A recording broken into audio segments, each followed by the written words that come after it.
que estamos viviendo. Así que bendecimos sus vidas y espero le agrade esta canción y realmente la entonen con nosotros.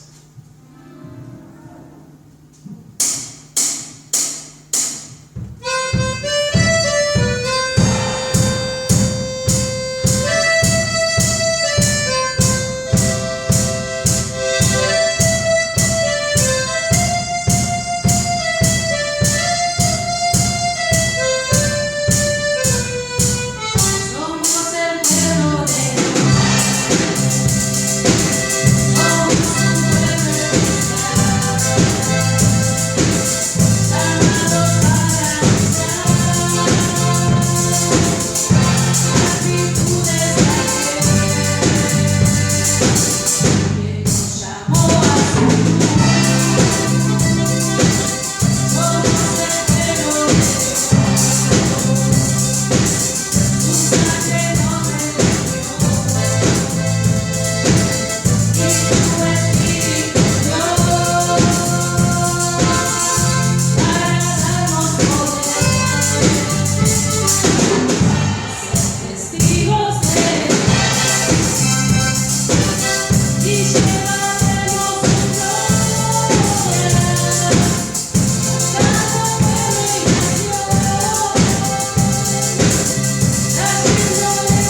decir, Señor, y podemos declarar que somos tus hijos, Señor.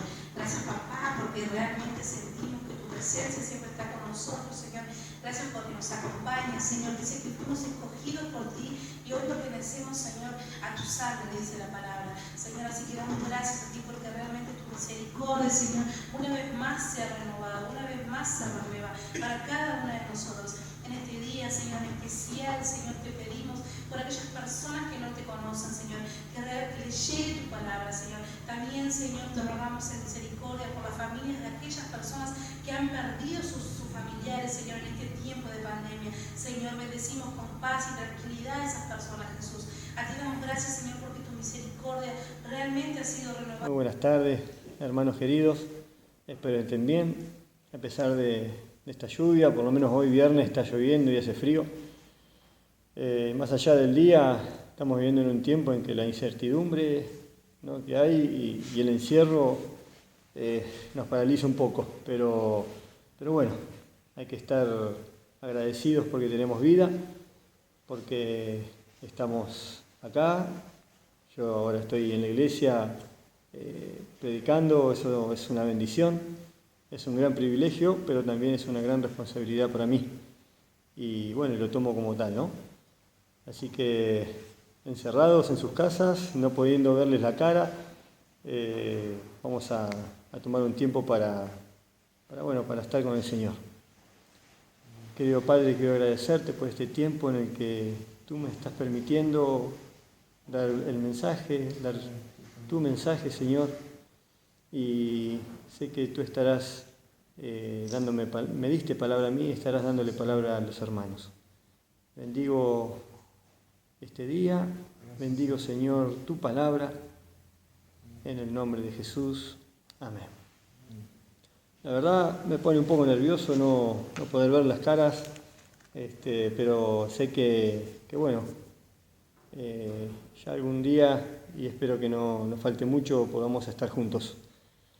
A pesar de todo, a pesar de esto que estamos padeciendo como sociedad, podemos ver que Dios es bueno y Dios es fiel, y que Él está con nosotros.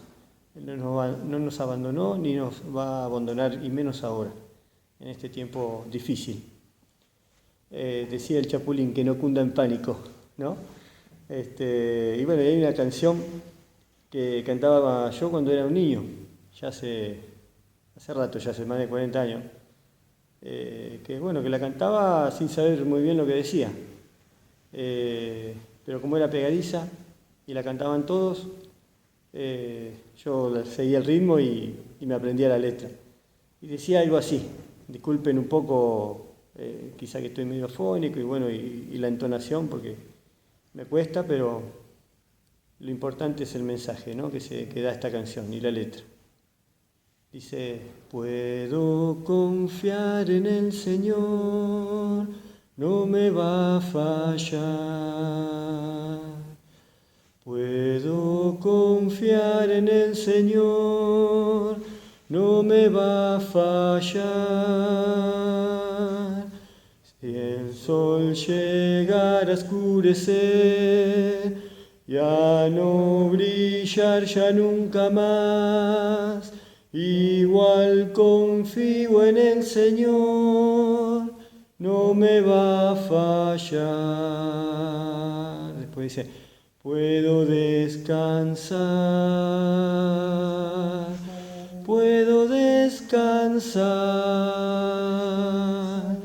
pues en su amor Él me guardará. Si el sol llegara a oscurecer, ya no brillar ya nunca más, igual confío en el Señor, no me fallará. Bueno, quizá haya desentonado un poco, pero lo importante, y también es medio viejita la canción, pero lo importante es que esta canción me hace recordar esos tiempos en el que yo, como les decía recién, la cantaba sin saber muy bien lo que estaba cantando. Lo importante es saber que todavía la recuerdo Y a pesar de que pasó mucho tiempo, esa canción hoy sí puedo decir que es una realidad, porque entiendo lo que dice, porque las experiencias que he vivido me muestran que Él no me falló, que Él no me falla y no te va a fallar a vos tampoco. Que uno puede descansar, así como lo decía el salmista, así como lo hizo el que creó esta canción. Él no nos falla, Él no falló ni nos fallará nunca. ¿Y cómo uno puede confiar en algo que no ve? O en alguien invisible, ¿no? ¿Cómo podemos? No es fácil, pero no es imposible. Eso se puede lograr a través de la fe, ¿no? La fe es la certeza de lo que se espera y la convicción de lo que no se ve, justamente. De algo invisible a los ojos. No se materializó, pero sí es algo espiritual, es algo que lo percibimos y que también lo podemos ver a través de los ojos del Espíritu. Está la fe de conocimiento en la palabra, es la fe que uno adquiere cuando ni bien llega al Señor y lee la palabra, viene al templo a escuchar las predicaciones y uno se va alimentando, ¿no? Como dice Romanos, dice la fe viene por el oír y el oír la palabra de Dios. Así que esa es la fe que viene aumentada por el conocimiento. Y también está la otra fe que uno puede vivenciar, la fe experimental. Es la fe en la que se pone a prueba la palabra, ¿no? Que uno fue adquiriendo y alimentándose justamente en esos tiempos en cuanto a la fe del conocimiento. Bueno, esa fe de conocimiento se pone a prueba con la fe experimental. Más allá de que la fe es un don de Dios, uno va creciendo en la fe a través de esos experimentos, a través de esas experiencias de vida y esas vivencias que uno va adquiriendo con la vida, ¿no? Misma. Así como también dice Romanos y otras cartas de Pablo cuando habla de que más el justo por la fe vivirá. Así que la fe es una vivencia pura, ¿sí? Y la fe la tienen los que viven, no solamente el que existe, porque el que existe puede ser una planta que existe, un animal que también existe, el ateo existe, pero creo yo que no vive, porque la vida no es solamente respirar y no solamente que el corazón bombee sangre, sino que también la vida, porque si no también el rico que tiene todo, o el que le va bien en el amor y dice ya tenerlo todo, sin embargo está vacío y se suicida, ese no tiene vida. Entonces la vida es algo más que lo material y que lo que podemos tener en cuanto a la existencia misma. Y justamente acá dice, más el justo por la fe vivirá. Yo creo que ahí está uno de los secretos en cuanto a la confianza en Dios, en cuanto al confiar en algo que uno no ve, en cuanto a la fe que uno tiene que ir creciendo, que tiene que ir madurando, porque no solamente es un crecimiento, sino que es una maduración en sí misma. Y la vida del cristiano, del justo, ¿sí? Se va puliendo.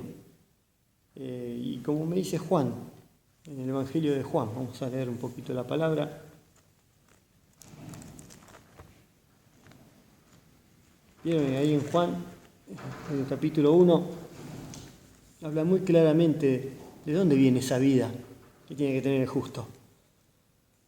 Como lo vimos, decía en Romanos que el justo por la fe vivirá. Bueno, ¿por qué? Dice, en el principio era el verbo, el versículo 1, y el verbo era con Dios, y el verbo era Dios. Este era en el principio con Dios.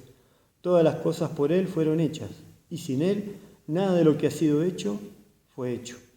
Acá me está hablando del Señor Jesucristo, según Juan. En Él estaba la vida. En Él estaba la vida. Y la vida era la luz de los hombres. En Él está la vida. En Jesucristo. Jesús dijo, yo soy el camino, la verdad y la vida. Después, unos versículos más adelante, el versículo 12 dice, mas a todos los que le recibieron y a los que creen en su nombre, le dio potestad de ser hechos hijos de Dios. Y el 13 dice, los cuales no son engendrados de sangre, ni de voluntad de carne, ni de voluntad de varón, sino de Dios. Y esa vida es una vida espiritual, es una vivencia espiritual, en la cual hay que nacer de nuevo, como en 3 capítulos más adelante, Jesús le dice a Nicodemo, en el versículo 5 del capítulo 3 dice, de cierto te digo, que el que no naciere de agua y del Espíritu no puede entrar en el reino de Dios. Lo que es nacido de la carne, carne es, y lo que es nacido del Espíritu, Espíritu es. Dice, no te maravilles de que te dije, os es necesario nacer de nuevo. A veces nos sorprendemos de eso, de que también tenemos que tener un nacimiento espiritual. Pero la verdad no tendría que sorprendernos. Si no, fíjate en los evangelios, las oportunidades que tenemos de personas que vivían en la religión, vivían para el estudio, para la teología de esa época. Sin embargo, no veían lo espiritual, no tenían discernimiento espiritual, no veían que Jesús era el mismo Dios. Les estaba velado a los ojos, pero ellos tampoco entendían sus palabras. Y ahí podemos ver que no todos tampoco pueden creer en algo que no ven, confiar en algo que no ven. Dios no falla, Dios es fiel, pero también depende de nosotros verlo a Él. El pacto que Dios hizo con nosotros es un pacto de amor, es un pacto que así como lo hizo con el pueblo de Israel, no era un pacto al estilo así de, ¿cómo se dice? Contrato. No era un contrato, ni un pacto entre un vasallo y el rey. Es un pacto que solamente se puede ver con los ojos del amor, con los ojos espirituales. Es un pacto en el que Dios pone todo. Dios pone la parrilla, pone la comida, pone el carbón, y lo único que tenemos que hacer nosotros es aceptar esa invitación nada más. Y bueno, es lo único que tenemos que hacer. Y degustar la comida, ¿no? En este caso, el Señor nos está pidiendo que creamos, que aceptemos esa invitación. Los que experimentaron esta vida sobrenatural y experiencias de fe que nos siguen hablando hoy son el pueblo judío y principalmente después de que Moisés y todo el pueblo de él salieran de Egipto. Más allá de que se hizo muchos milagros ahí en Egipto mismo por las 10 plagas. Después el pueblo de Israel como pueblo, que ya estaba viviendo una etapa de enamoramiento de Dios, con Dios, pudo verse pueblo y pudo ver que Dios estaba con ellos, ahí en el paso del monte del Sinaí hasta que llegaron a Cades Barnea, que es el lugar donde ellos tenían que cruzar el Jordán. Ellos vieron que Dios estaba con ellos, que Él era su Dios y que ellos eran su pueblo, por todos los milagros y las maravillas que Dios había hecho para con ellos. Ahora bien, esas experiencias que ellos tuvieron de lo sobrenatural hicieron que creyera su fe, justamente, que la fe de ellos no fuera conocimiento puro, no fuera esa fe tradicional que tenían de sus padres Abraham, Isaac, Jacob, que fueron pasados de generación en generación, sino que esa fe era una fe ya experimental, era una fe en la que ellos podían no solamente percibir, sino vivenciarla. Y esa misma fe la podemos encontrar en el libro de Deuteronomio. Deuteronomio es el libro que estoy leyendo ahora, en este tiempo. La vez pasada, cuando me tocó predicar, estaba leyendo Reyes y les comenté un poquito de lo que estaba leyendo, justamente porque prediqué algo de eso. Y ahora vamos a ver un poco de lo que estoy leyendo en este tiempo. El libro de Deuteronomio. Es un libro que a mí me gusta porque lo veo como Dios le habló a su pueblo después del desierto, Ya habían pasado como 38 años dando vueltas en el desierto, casi una cuarentena de años.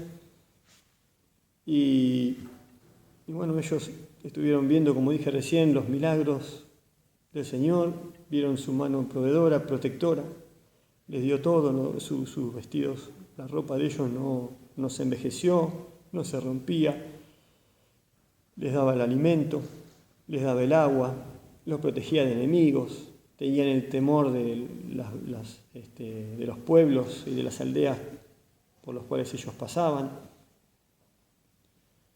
Sin embargo, seguían dando vueltas por ese desierto, ¿no? Era como un tiempo de preparación, ¿no? Y tenían que ahora cruzar el Jordán, a la tierra que tenían que conquistar, que más allá de que Dios ya se las había entregado, como bien les decía Moisés que Dios le dijo, ya se le había entregado esa tierra, pero ellos tenían que, por fe, conquistarla. Sabiendo de que Dios era ese mismo Dios, que no fallaba, que era ese mismo Dios que tenía todo bajo control, el pueblo de Israel tenía todavía como cierta duda. Y bueno, por eso fue escrito el libro de Deuteronomio, según mi parecer. Es un libro en el que están resumidos 3 discursos de Moisés y lo escribió ahí en Cades Barnea, justo antes de entrar a la tierra prometida, ahí a Moab y cruzar el Jordán.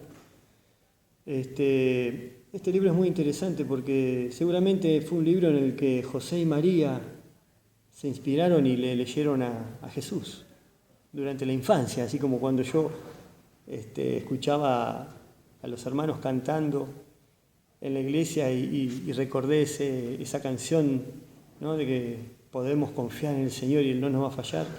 Bueno, Jesús seguramente de niño escuchaba las historias del Deuteronomio y de Génesis, del todo el Pentateuco, del libro de Reyes, pero yo creo que a él le quedó mucho este libro justamente porque lo utilizó mucho también.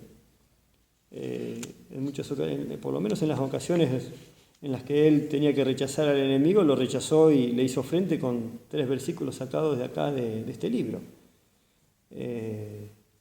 Uno se encuentra en el capítulo 8, otro se encuentra, a ver si me acuerdo, en el capítulo 6. Y en el mismo capítulo también está la otra cita donde rechaza las tentaciones de Satanás, ¿no? Ahí en Mateo 4. Después cuando le preguntaron cuál es el mejor mandamiento, ¿no? El más grande, el mandamiento que él le parecía que era el mejor. Y bueno, sacó también de Deuteronomio cuál era el mayor mandamiento. Ahí del credo de los judíos, ¿no? El Shema, cuando habla que dice amarás al Señor tu Dios, y bueno, eso también está escrito en el libro de Deuteronomio.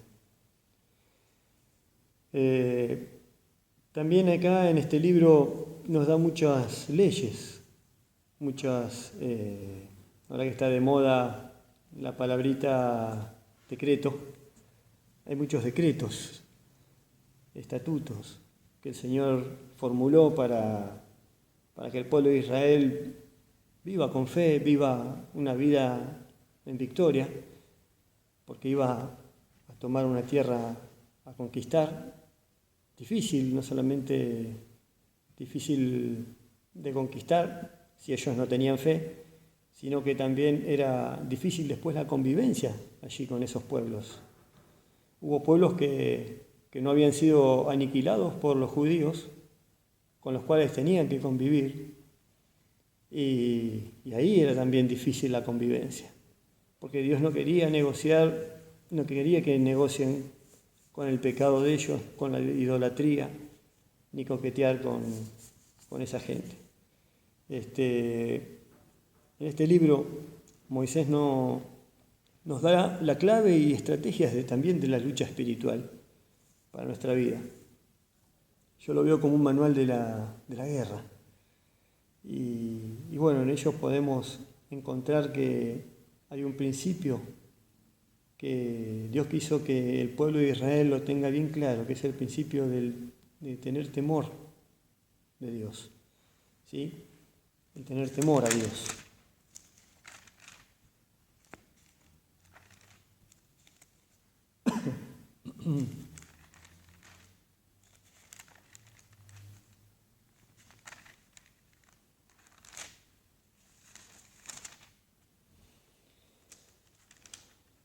A ver.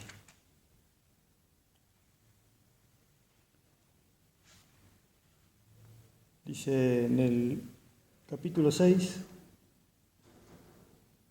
nos habla del gran mandamiento, que yo lo veo como un credo.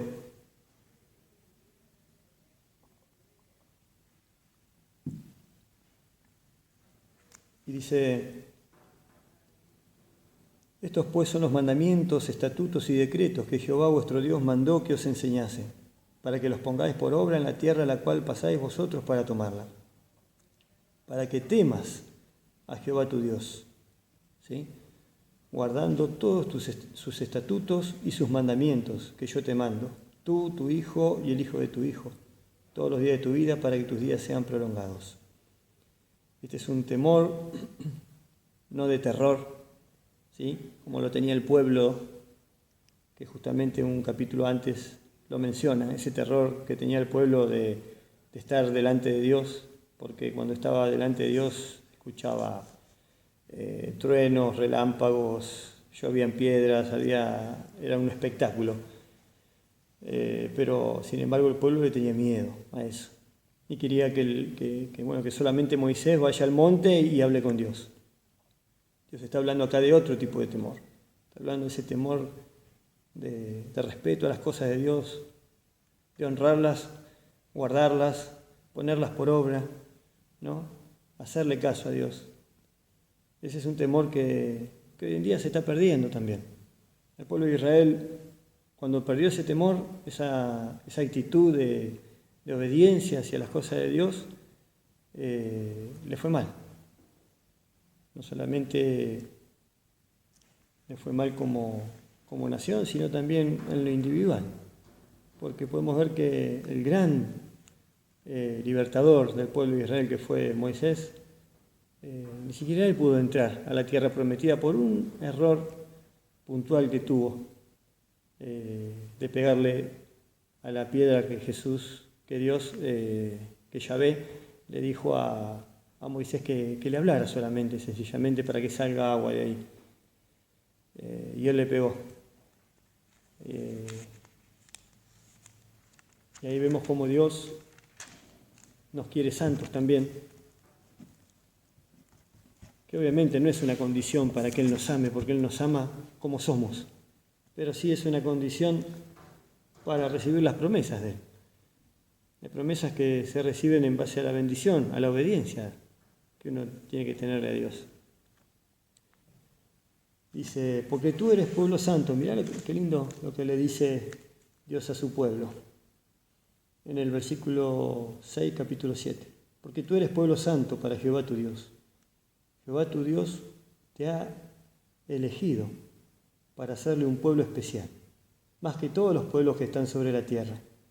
No por ser vosotros más que todos los pueblos, os ha querido Jehová y os ha elegido, pues vosotros erais el más insignificante de todos los pueblos, sino por cuanto Jehová os amó y quiso guardar el juramento que juró a vuestros padres. Os ha sacado Jehová con mano poderosa y os ha rescatado de servidumbre, de la mano de Faraón, rey de Egipto. Conoce pues que Jehová tu Dios es Dios, Dios fiel, que guarda el pacto y la misericordia de los que le aman y guarda sus mandamientos hasta 1000 generaciones, y que da el pago en persona al que le aborrece. Acá vemos que Él está buscando un pueblo santo, un pueblo que sea un modelo para llevar a otros a los pies de Dios. El pueblo de Israel no era un pueblo con un fin en sí mismo. La elección de Dios hacia el pueblo de Israel era que sea un modelo para llevar a otros a los pies de Dios. Así lo mismo somos nosotros, los creyentes, los cristianos. Somos un pueblo no porque tengamos cualidades, no porque seamos más o mejores que otros, sino que nosotros somos un pueblo que está elegido por Dios a través de un pacto de amor que ha hecho para llevar a otros a los pies de Cristo, para llevar a otros a esa vida de fe que estábamos hablando, ni bien comencé. Bueno, a través de nuestras vidas, a través de las experiencias que nosotros podamos compartirlas con otros y en otros, esas personas pueden llegar a ser pueblo de Dios también y tener una vida eterna junto a Jesucristo y junto a nosotros, sus santos.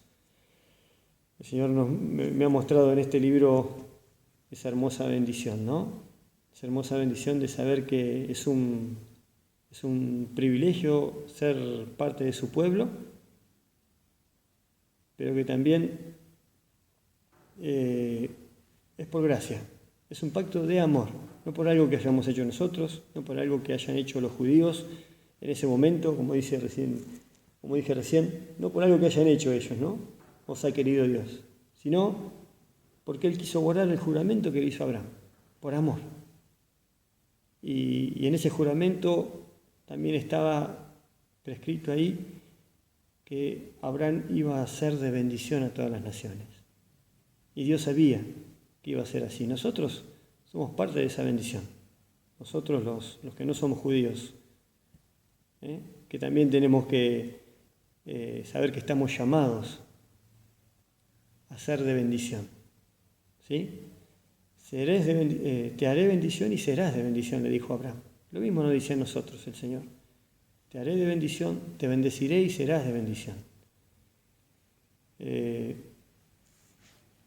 Les animo a que lean el libro de Deuteronomio, les animo a que lean este libro porque no solamente me hace bien a mí y me bendice en cuanto al conocimiento de Dios, obviamente, en cuanto a cómo tengo que vivir mi vida cristiana, de no negociar ni coquetear con el pecado, como lo enseña, me muestra las evidencias de un Dios de amor. Es un manual de guerra también, porque el Señor batalló con el diablo a través de echando fuera esas tentaciones con versículos de este libro. Y en este libro también está el más grande mandamiento que se haya escrito, ¿no? Que también es el Shema, que es el credo de los judíos, amar a Dios por sobre todas las cosas. Y el Señor le agregó a tu prójimo como a ti mismo. Bueno, los amo en el Señor y estamos en contacto, estamos orando también juntos, oremos los unos por los otros, como yo creo que lo estamos haciendo. Yo creo que lo están haciendo, yo lo estoy haciendo, espero que ustedes también, queridos hermanos, y que este tiempo podamos utilizarlo para eso, ¿no? Para leer más la palabra, para estar más en oración y en contacto con nuestro Dios. Que Dios los bendiga.